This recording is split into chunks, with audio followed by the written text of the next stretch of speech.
The ocean is vast and mysterious.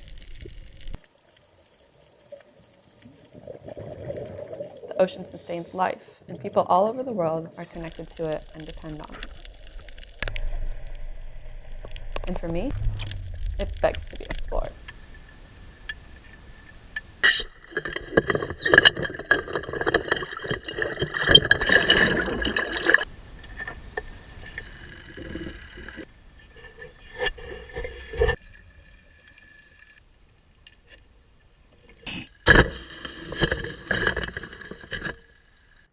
My name is Stacy Bierwagen, and I am a marine ecologist.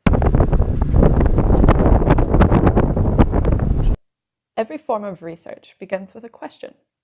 My question is, what role do gray reef sharks play in maintaining healthy ecosystems on the Great Barrier Reef? And how do they differ from other predators? Historically, we only have a basic idea of the role gray reef sharks play to an ecosystem and what they eat. I want to determine the interactions and relationships sharks have with their prey and if competition with other predators plays a role in movement.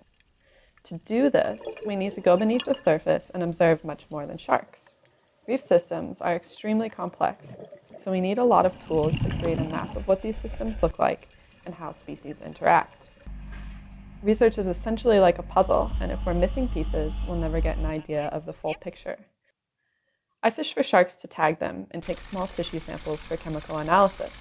The fishing and tagging gives us an idea of the types of sharks in an area and how many. Chemical analysis shows us what they eat, and we can use this to get a much better idea of predatory roles of sharks on reefs.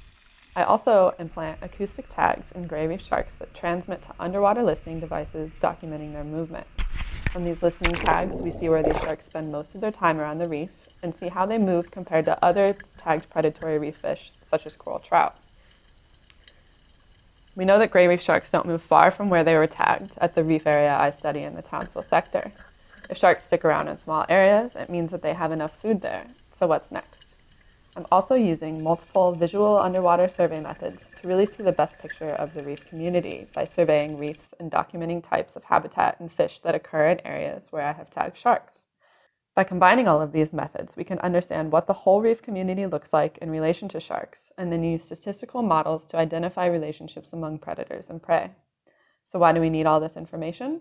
By understanding distribution and abundance of prey, we can get an idea of how many sharks a reef can currently support and which aspects of the reef as a whole keep sharks around. Ultimately, we needed to understand how important gray reef sharks are for the future of coral reefs and what would happen to reefs in Townsville if they were to move on.